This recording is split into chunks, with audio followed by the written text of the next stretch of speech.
क्रांतिकारक वासुदेव बळवंत फडके.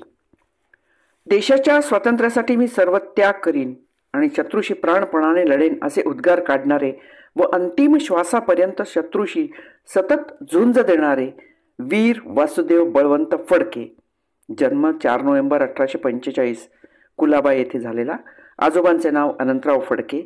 पुढे कल्याणच्या विल्सन कॉलेजात त्यांनी विद्यालयात जाऊन उन्हाळ असल्यामुळे त्यांना पुण्यात ठेवले आणि पुणे विद्यालय येथे ते शिक्षण घेऊ लागले.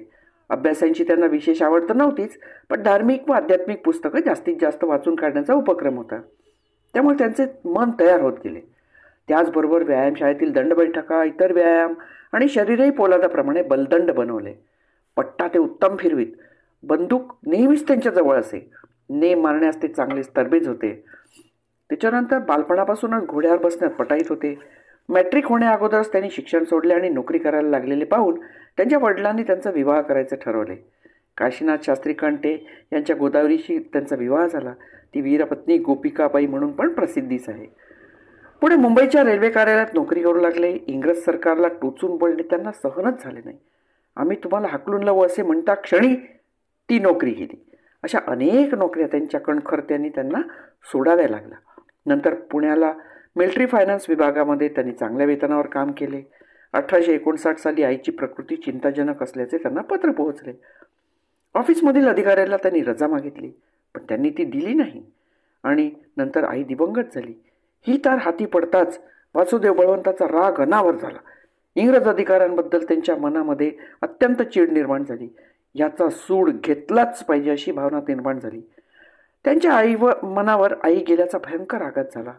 त्यातून क्रांतीची बीज त्यांच्या हृदयात रुजले गेले.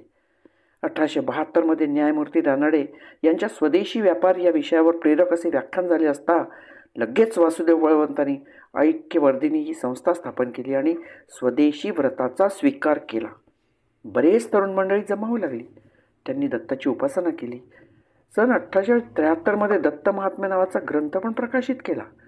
ते स्वतः चौकात जाऊन व्याख्यानं देत होते. चला, आपला देश स्वतंत्र कसा करायचा, कोणते प्रयत्न करायचे असं सगळ्यांना सांगत आणि त्यांचे मनोधैर्य वाढवत पण होते.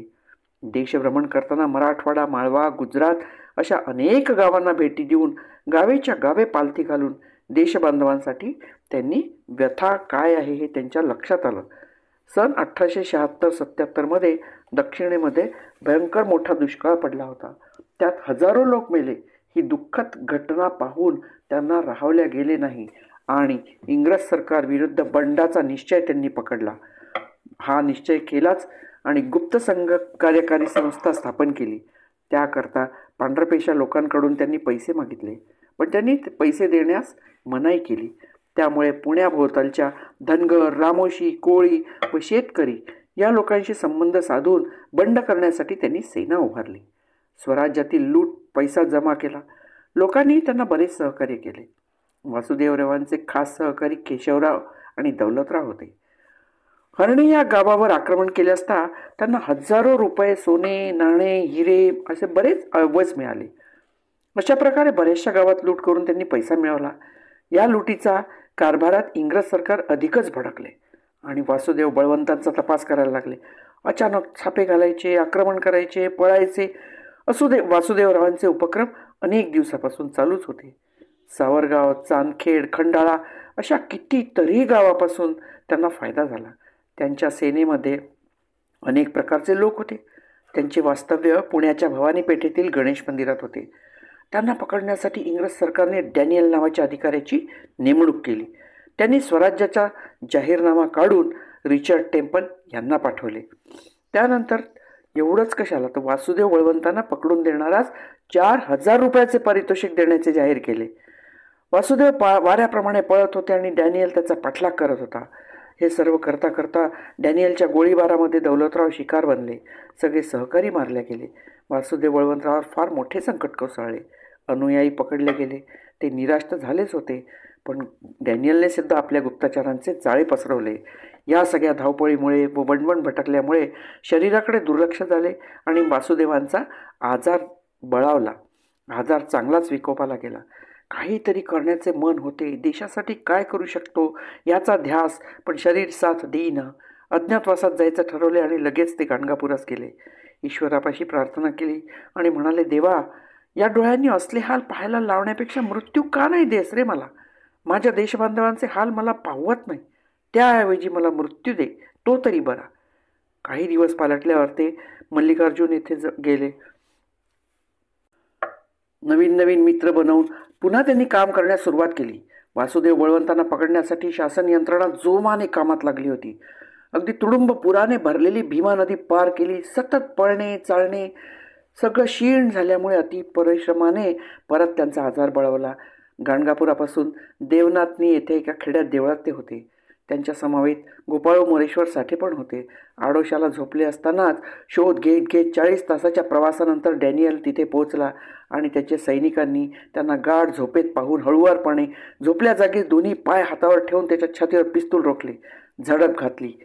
गोपाळरावांना बाकी सैनिकांनी पकडले. बेसावध असताना पकडल्या गेल्यामुळे त्यांना त्याचे दुःख नव्हते, पण मनातील देश स्वातंत्र्याचा सर्व हेतू मारल्या गेले याविषयी त्यांना अतिशय दुःख झाले.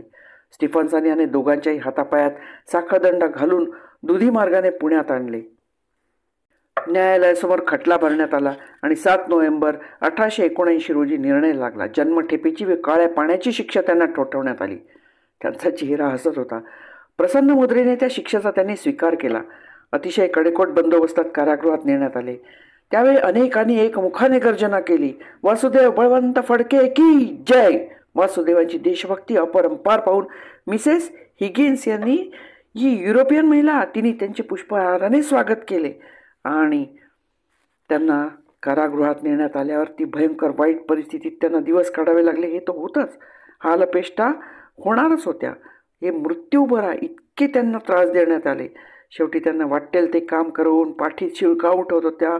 असंख्य वेदना बंद कारागृहात पळण्याचा विचार केला की आता हे सहन होत नाही आणि सगळं मनात येताच कारागृहात शांतता पाहून हातापायाचे साखळदंड तोडले आणि प्रचंड शक्ती एकवटून कारागृहाचा लोखंडी दरवाजा उपटून फेकला.